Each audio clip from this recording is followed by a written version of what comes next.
He's Metz. He's Tass. It's the Metzger Tassoul Show.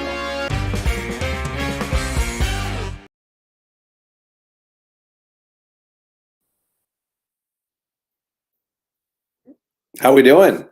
Are you off mute? How is that better? There you go. What's up, buddy? How are you?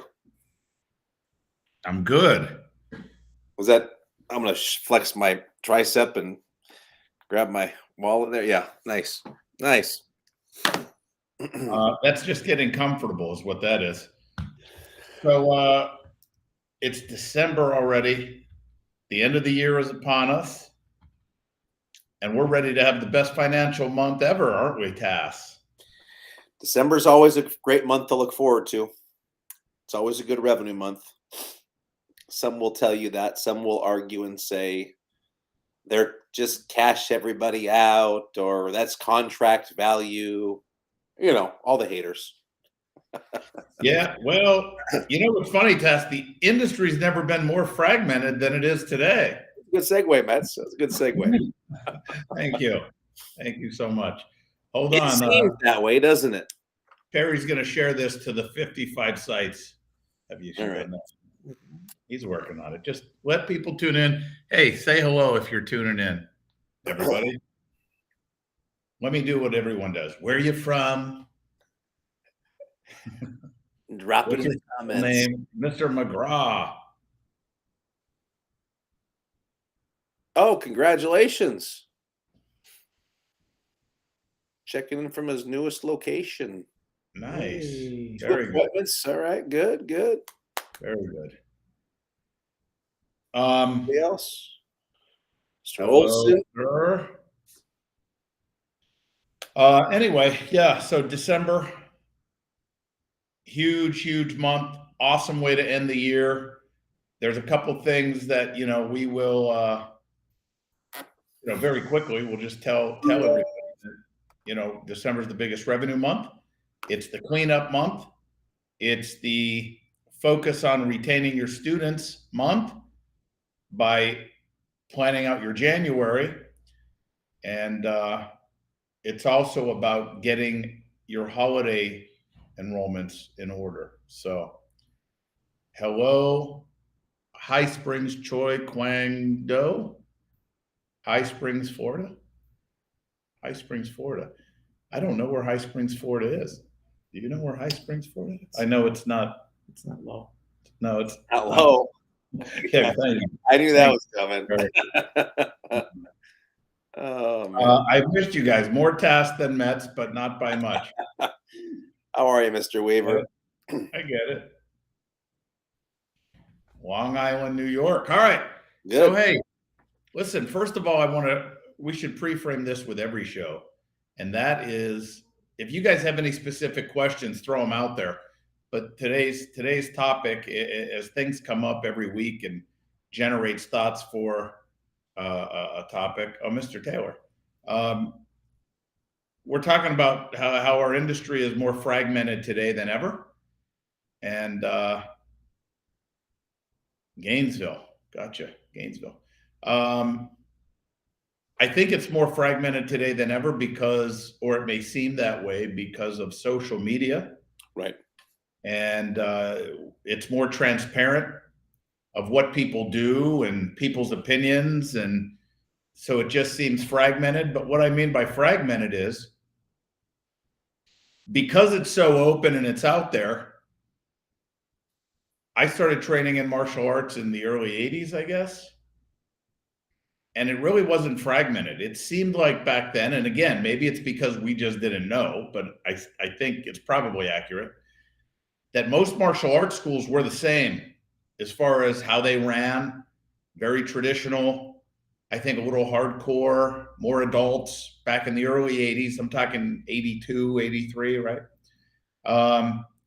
And then in the 90s, you saw a small fragmented group of martial artists that if you paid attention, you saw that they were running a good martial arts school, but there were some certain people or groups that were like finding success.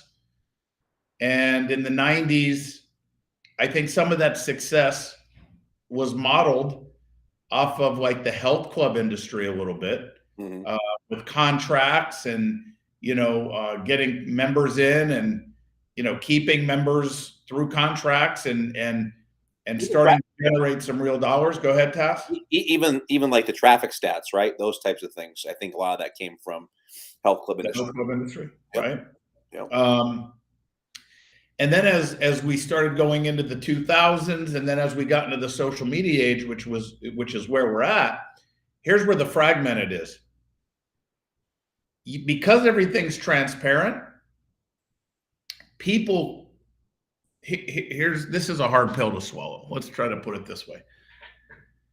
We were talking about it this week, actually. There's people in the martial arts industry, and I believe that, look, we all can agree that there's great quality martial arts, there's average quality, and there's low quality, like in any business, right? And I think there's a lot of people, when they are stuck in their bubble, they really don't know how great they are or how average they are or how bad they are, right? They just don't know if they really know, right? And when people put stuff out on Facebook, what happens is the social media world judges people. They judge you, right? So if you put your demo team out there, or you doing something, and you happen to be a successful school and you're talking about 400 students, this is where the McDojo thing comes in. This is where they say, see, all it is about the money and this, that, and the other. And then you have these traditionalists who are very traditional, and they have a negative perception of being successful in the martial arts industry.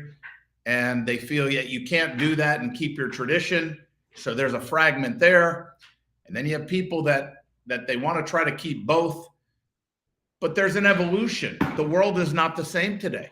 Whether we like it or not, it is not the same today. And we're in a position, I think COVID changed some things, right? Mm-hmm. So where was martial arts back in time? Where is it today? And where is it heading? And I think we're fragmented because everybody has an opinion. Everybody has an opinion of what martial arts should be, but I also think that here's where the problem is. No matter where your opinion lies, be smart enough to know that there's always a different side of perception. There's always a different side of looking at things, and be smart enough to get all sides, not just one side of the story. And I think if you can open your mind, as again, we always say, and quote Bruce Lee, empty your cup, and everyone says it, but nobody really does it. And I say nobody, I mean, more people say it than practice it. But if you pay attention, that's what's going to take you into the future. And I have some thoughts, but Tess, what are your thoughts? Because I'll talk about culture and evolution, and we'll discuss that a little bit. But where are you on that? Yeah, I think sometimes I think, like you said, looking back, when schools were run the same, whether that was from a practitioner standpoint, but let's just fast forward to business, right? So business was run relatively the same. And with social media, and you said it, with social media, there's a lot of different people doing a lot of different things, and a lot of people having success doing things different ways, right? And I think that's another, when we talk about being fragmented, that's another part of being fragmented. Like, there's these different things that work for different martial arts schools and businesses. And I think sometimes, if we're really into our business, I think a lot of us, me included, like to see what else is out there. What else how can I get better? What can I do? And if you're not careful, you start taking a little from over here, and you take a little bit from over here and a little from over here. And you end up kind of all over the place, and you don't realize that you're taking the I'm going to make a really bad example, but you're taking the chicken breast from Chick-fil-A and you're putting it with the Whopper bun from, Burger King, and you're serving McDonald's fries, and it's just a completely different deal, right? And so you're wondering, like, well, why isn't this working? Well, because you're missing part of the recipe, I guess, if you will, and the way things are supposed to be done. And so, not that there's any right way, or like that's why there is McDonald's and Burger King and so on and so forth. There's different ways of doing things where you can have success. But you even said, we say this all the time, if you're a martial artist, you may think you're good in your world, right? But you don't really know if you're good or average or not so good. Well, the same thing happens in business. Like, you may think you're doing great. Okay, well, how do you know that? How do you know why you're doing great? Is it based off the numbers? Is it based off the previous year? Is it based off, what metrics are you using? And so, that's where I think the danger is with like fragmentation, right? Is picking and pulling the things that you want to use and putting them into an operation where you maybe don't understand all of the other things that support that one thing, but you're just getting a snapshot of what it is. There's a lot of people that will do, there's people out there like the Dan Kennedys of the world, Jay Abrams of the world, all these guys, they have great information, but I think oftentimes it's taking that information and trying to put it into the martial art business or the plumbing business or the contractor business, or that's where I think some of that stuff is very difficult to do. And I really do think it takes a special mind and a special person to be able to pull those concepts and ideas and then internalize them and make them a business system in a specific niche or business. So that's where I think, that there could be potential challenges. So here's some fragmented thoughts, right? I think we get so caught up in what we think we're supposed to be doing that we forget about what the ultimate goal is of what we actually are doing. And, first of all, let me ask you all this. Put a thumbs up or thumbs down and be honest. Do you all have a mission statement for your school? A mission statement. Do you have one? You could see we have one. You can't see it, but this is the mission statement. It's right up in our conference room. But you all have a mission statement, right? And if your mission statement, for example, our mission is to create world champions in competition. That's awesome. That's great. Our mission is for all of our students to be able to defend themselves in a life and death situation. That's awesome. The thing is I think the majority of you probably have a mission statement that says, we want to build better communities and develop more focus, confidence, and discipline for children, and more fitness and health and self-defense for adults, and this, that, and the other. Because not everybody that can benefit from what you offer wants to be a world champion. Okay. Not everybody that comes into your school is coming into your school because they're afraid they're going to be attacked on the street someday. That's a side benefit of training in martial arts. I think all of you are going to help those people be able to defend themselves, right? But I believe you should have a hardcore training program for those people that want that, right? Because if I have a gentleman who's 65 years old and he comes in with his grandson who's 20 and they want to join martial arts together and they want to be in the same class, but the 20-year-old wants to fight in a cage someday and the 65-year-old says, I just want to stay active and stay in shape. Do we keep them in the same class all the way to white to black belt? I mean, that just doesn't make any sense, right? So my point in saying this is, what is the goal of what you do? What is, and by the way, I'm glad to see all the responses on who has mission statements. Tass, it's just you and I. Tass, can you put a thumbs up, please, in the comments? Just let me know you're out there. I wish I could put a thumbs up. I can't comment. I can't do it. Neither can anyone else, so don't worry. That must be their excuse. Yeah, not a problem. But my point is this. So when you see arguments going on, right? When you see arguments going on in the industry, for example, katas and forms, do we need to do them? Do we need not to do them? Unfortunately, today, I think the attention spans are not better today than they were 30 years ago. I think they're worse. And I think they're worse because everything is so convenient. Everything is now social media, TikTok. It's like a few second video. So it's training people to be less patient, right? Now you can argue and say, well, that's our job to teach them patience. But if you force this and you don't know how to do this, you're going to teach them to quit, is what you're going to teach them to do because they don't want to do it. So my question would be, for example, on forms, right? Or whatever. What is the purpose of doing a form? What's the point? The point is, maybe you'll say, to teach proper technique, right? Proper snap, using your hips, good stances, good base, good balance. Well, why does it have to be 35 moves? Can you still accomplish that goal doing 8 moves with full power as opposed to 35 moves like we've done for the last 100 years? I don't know. I believe you can, right? Can I accomplish the goal of what a form does for a student, but make it more exciting, shorter, to keep my students longer? My point is this is whatever you are thinking right now, whether you agree or disagree. That's where the fragmented industry comes in. Because we're in social media and people share their views, and then there's all sides of the fence here.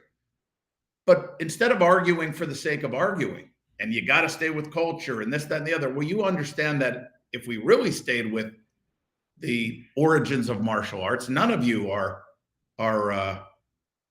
staying with culture. If you have a belt system that looks like a rainbow of colors, you're not staying with the tradition of the origins of martial arts, right?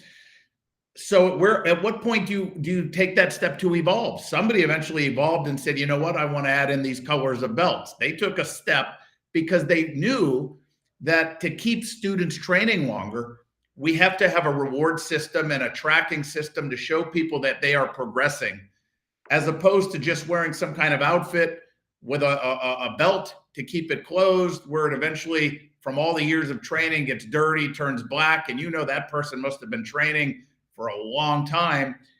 They have to take steps. But some of us are afraid to take steps, I think, because we're not seeing the perspective from both sides of the fence. And the other thing that I want to say is money important? Is money important? And I had this conversation yesterday, as a matter of fact, with a possible keynote speaker that will be at the My Elite event in Orlando, by the way, March 24th and 5th, if you guys want to come out. But this gentleman is everybody has heard of this person. You may not know it or not, but I won't talk about who it is right now, right? But we were talking at dinner last night about money. Is money important? Money doesn't have to be the driver behind what you do, but it's not about money being important. It's about options in life being important. And if you live on the planet Earth, money gives you options, period. So it's options that are important, which in turn makes money very important. But don't make that be your primary driver at providing a good quality or service to your people. I mean, it's as simple as that. So if you understand that and you're ready to admit that to yourself, because I don't believe this is debatable, right? Then you got to make some steps to evolve without losing the reasons why you do what you do. That's the point. Tass, thoughts? I'm processing for a moment. Guys, let's give Tass a moment of silence. Just everyone quiet down, please. Please be quiet. All right, carry on. Go ahead. As you're sitting there mumbling, I'm thinking to myself, did you get that? I'm thinking to myself, how do you know that first of all, what you like people you talk about tradition, right? And culture. And what you teach and why do you teach it? Because we just say, well, it's tradition, it's tradition. I mean, I know this for fact, right? Because I came from a Taekwondo background. That General Che and a bunch of other guys sat in a room and created forms. Like, what makes them the like masters of, well, these are the katas that we need to pumse, hung, young, whatever you want to call them, told what that we're going to do. Like, why is that? And then I'm thinking, I'm processing like, well, if you're so passionate about, if money isn't the motivator, usually something that money buys is the motivator. But let's just say that's not even like, you don't open a martial art business and say, I'm going to be rich, as an example, right? Like, my goal is to become wealthy teaching martial arts. Maybe some people did, but I don't think most people did. I think people have a passion for martial arts. It's what you love to do, and you want to pay that. You want to teach. And by the way, oh, cool, I can actually make money doing this. And then we find better ways to do it, and we can make more money, not by nickel and diming people. But at the end of the day, I think it's hard for people to envision, like, what's the why, what's the driving force without something that's money related. And then I start to think, okay, well, if that's, I want a new TV, a new phone, a computer, a car, a house, whatever it is, right? A boat, whatever it is. It's all money driven. And then I was thinking, because there's this new like weight loss product that's out, and it's been out for, I don't know, a month. And I actually went on a call last night and listened because I want to hear more information about the science of it and things like that. Dude, it's been out for a month. There was 980 some people on that call last night. Well, why is that? Well, I know why it is, because every other week there's a new diet, there's a new fad, there's a new pill, there's a new potion formula, whatever it is, right? So, and weight loss happens to be something that people are interested in. But where my head's going with this is maybe your classes and your program just isn't that exciting, and people just don't want to do it. Like, and you have to figure out a way to attract people to want to do what you do. You may have passion for kata and doing long katas in the old school. And I'm just saying this as an example, but the majority of people don't have any interest in it. As a matter of fact, the majority of people don't have any interest in martial arts anyways. And we've talked about this. If you line up 100 people and say, hey, who wants to do karate? Who wants to do taekwondo? Who wants to do jiu-jitsu? Right? Who wants to do martial arts? It's a very small percentage of people. But if you take those same people, and if it's parents as an example, and who wants more confidence for their kids, or who wants their kids to be well-mannered or well-behaved, or be more respectful, or be first-time listeners, well, that blows everything wide open. So I think you have to think about, what is the product or service that you're delivering, and what is that the underlying factor. Martial arts may be the vehicle for people to get there, but what is it that you're doing so you can attract more people? And at the end of the day, I mean, wouldn't it be great if what you did or what we did could attract 900 people on a Zoom call within 30 days? Wouldn't you love your school to have 500 people in your martial arts school? And why is it? Because it's something that everybody wants, and they feel like they want it and they need it. And I think if you can look at your martial arts school from that perspective, and get out of this mindset of it's got to be this way, I think that it's going to open some doors for you and really make your product more desirable. 100%. And then people can evolve into becoming a competitor or whatever it is. But anyway, Mr. Rosenthal, what does this mean exactly? Show me the recipe to money? Show me the recipe to money? Or maybe that's what it is. Yeah, I'm not sure what that means. And Mr. Maddox, yes. Yeah, I mean, it's fun. Well, I don't want to get off track here, but my point is we're fragmented. I mean, the industry is a little fragmented on our way of thinking. And like Mr. Maddox says, how can I break that mindset in the community over time, improve its reputation, because maybe more property owners would be willing to lease to new schools. Before we got on live, I'm helping somebody lease a new location. Were you on when Perry just said it? Yeah. Yeah, that the space they're looking at, they're not interested in having a martial arts school there, just because of our reputation that we go in a business and out of business. Going out of business, you're not going to make any world champions. You're not going to teach anyone self-defense. You're not going to make your community any better if you go out of business. If you're in business and you only have 50 students, you're only impacting a small fraction of a percentage of your community. You need to know how to evolve and be successful in business while still providing a great product or service. And you said this, Tass, I want to say this. Here's a tip for everybody. And this one thing is going to change your mindset if you use it and if you practice and if you understand it. Nobody cares about doing martial arts. Nobody wants to do martial arts. Nobody. They want the values and benefits of doing martial arts. And if you understand that and you can market that and you can sell that and you can deliver the values and benefits of martial arts, you're going to do so much better. So if somebody walked in and you said it's 100 hours a month to train here and it'll take you 5 years to get a black belt, or pay me $4,000 or whatever it is, and I can snap my fingers and you will know how to defend yourself. You have unbelievable confidence. You'll be in great shape. Which one do you want to do? All of you, and don't say, well, not me, sir. All of you in the beginning would say, oh, please just snap your fingers and I'll be done. But you can't do that. Could be coming. Could be coming with what is that thing called that Musk is working on? That brain. Oh, the Neuralink? The Neuralink, yeah. Yeah. Well, you try it first. Let me know. So my point is we have to understand what we're selling. But everything that you do, if we're stuck in culture, right? Keep that culture, but how do you evolve that culture? Because what it is that you've been teaching for 10 years, 20 years, 30 years, 40 years, what is the point? If the point is only to carry on the tradition of my instructor and my instructor, that's cool. Just admit that to yourself. But if the point is, what is the point of teaching it this way for my students?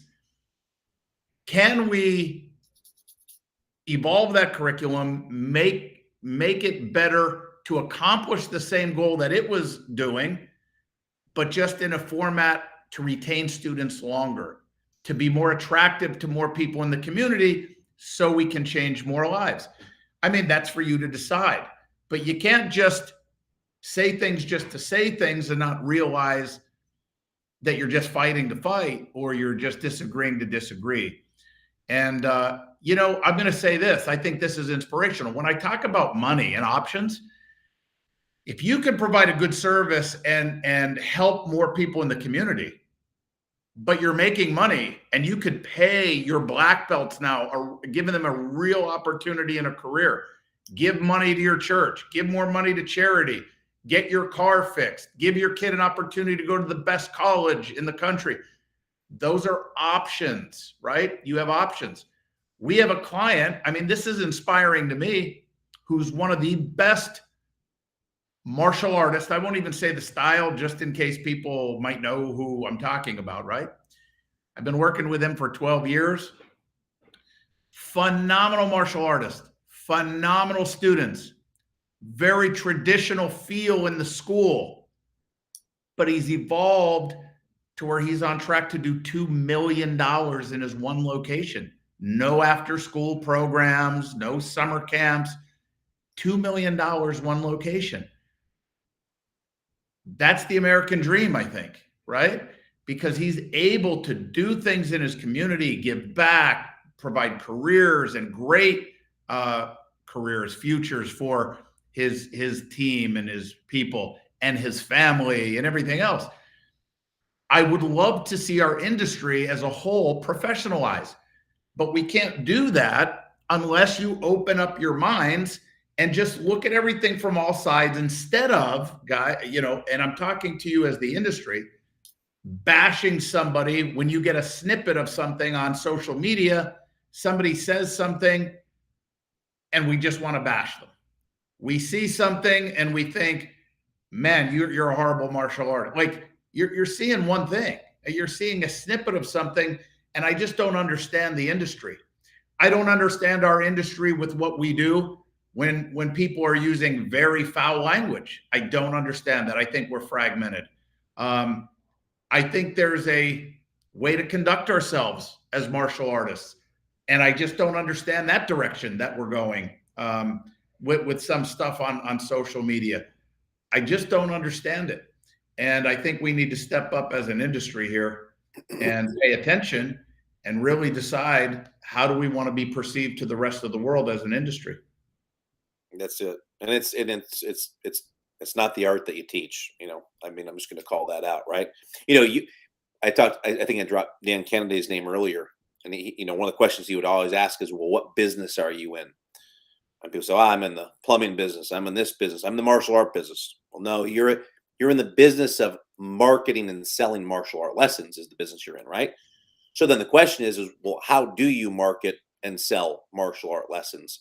And, I say this all the time to the parents of the martial arts school. Like, you didn't sign your kid up so they can do a great spin hook kick, because what are they going to do?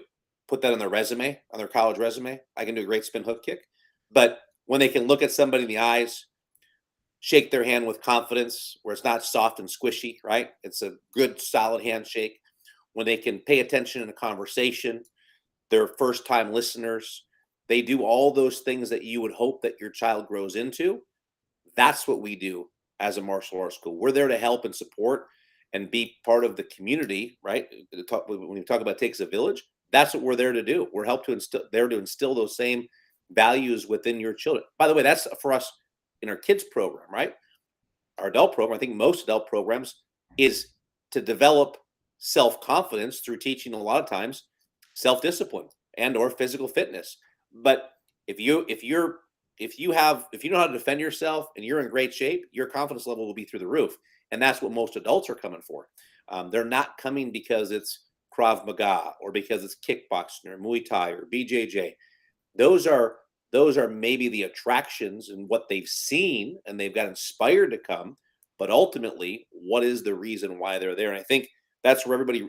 And every year I go through this, and sometimes I think that I've forgotten more about life skills than I remember, and I'm trying to go back and remember, what did we used to do, and what were the life skills that we would teach on a regular. I'm not talking just lesson of the month or word of the month. I'm talking specific life skills in your school. The 3 rules of concentration as an example. The black belt success cycle. Those types of things that have real value outside the martial arts school that parents see, and when they see that, they hear that, referrals drive through the roof. Parents aren't going to let their kids say they're not coming to class, because the parents see the value and the benefits of the program. It's not just about the kids enjoying the program anymore. And I'm speaking about kids, but same thing is true for adult martial arts.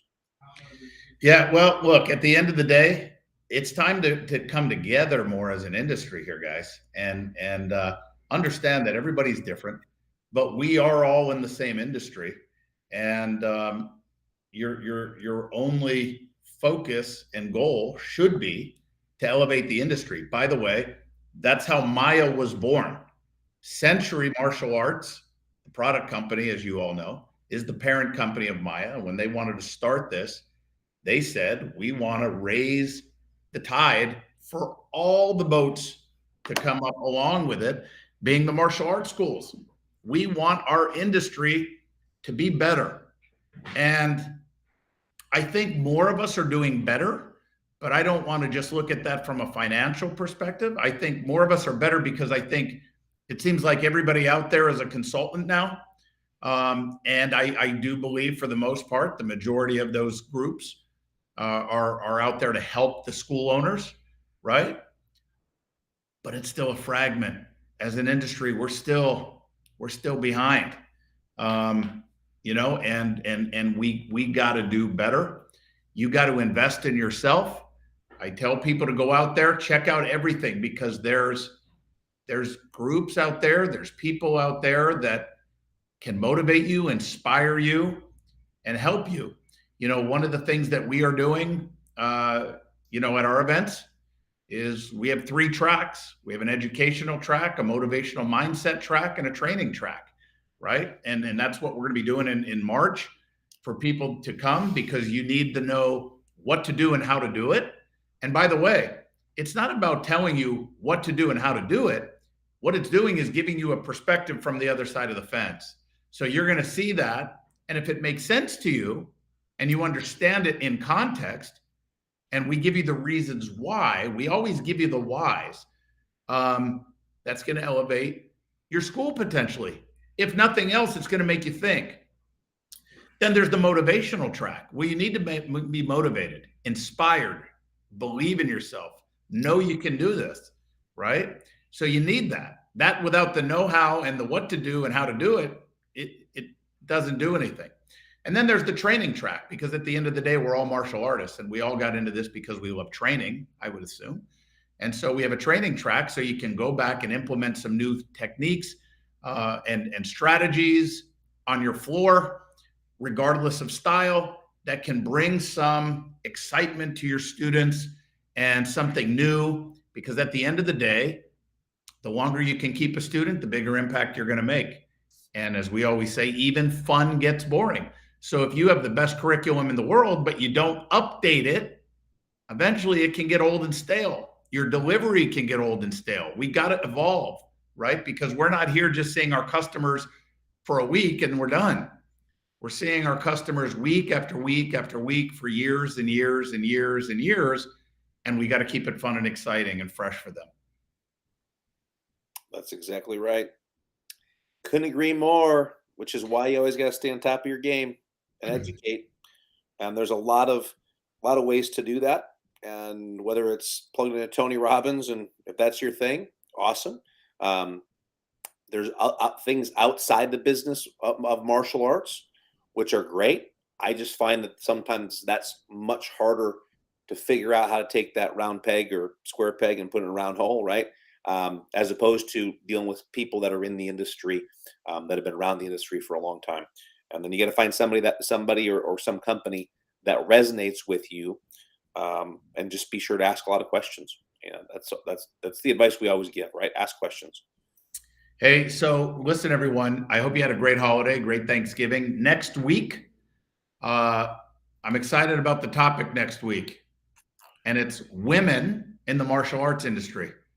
Because I do believe today, still, whether we like it or not, it's a male-dominated industry. But we're going to talk about women in the martial arts industry. So I hope you tune in, and I hope we get a lot of women to tune in. You're welcome. So anyway, if there's anything we can do for you guys to help you, to spur thoughts, let us know. Again, if you want to mark your calendars, if you want to get in touch with Maya, just ask questions about our March 24th and 5th seminar. That's a Friday, Saturday in March. Would love to see you there. At the end of the day, we got to elevate the industry. And no matter if you put every consulting group in this industry together, combine it, it's a fragment. It's a sliver of this industry as a whole. And we got to do better. We all got to do better, and we can do better. Right? It's not can you, it's will you. And whatever we can do to inspire you to just be better at impacting communities and being more professional and, delivering a great product and service. We all believe in martial arts. So that's right. Yeah. So if you think you're doing well in business and you're not sure, or maybe you think you're average, or you're below average, or you're doing great, and you're on your own, you're fragmented, right? Come to the event, check it out, and see for yourself, and either validate how you're doing, or maybe you'll learn something new, right? And something that you can take with you. Knowledge is forever, and that's the purpose of these events, is that our little group of fragmented people, right, does very well, by all things, by all measures, right? And we continue. And how do we measure that? Well, what we considered well 5 years ago isn't the same today, because we've evolved, and there's different ways to measure that today than we did even 3, 4, 5 years ago. So, we'd love for you guys to join and be a part of it, and for you guys to come on out and enjoy and meet you guys. And Mr. Jardine, we don't have a link for March yet. That's why I said if anyone just has questions and you want to ask questions, call. We can give you information on it. We'll have a link. Metz is getting tan and Tass looks cold. Yeah, Florida, Wisconsin. Right on. Florida, Wisconsin. That's what happens. But anyway, we are excited. The agenda for March is just about done. I'm excited about the guests that we will have there and the speakers and the topics, and we'll be sharing that soon enough. So thank you guys. We will be here next week, and the topic will be women in the martial arts industry. So thanks, Tass. Tass, stay with me, buddy. Yeah, I will. Here's my outfit for today. Very nice. That's very nice. Good for you. All right, buddy. We've had great weather up until now, but it's all good. All right. Appreciate you guys. Everybody have a great day. Thanks so much for tuning in. I'm just going to, I'm done. Bye. Dude, all I want to do is a simple little show to help people, and I got gadgets and lights, and it's like a production here. Oh, man. Here it is. Good luck shutting it down. Here's the beam. Oh, there you go. All right, guys. Take care. Bye-bye. Bye-bye. What'd you do? Oh, you broke it. Did I? Oh, shit.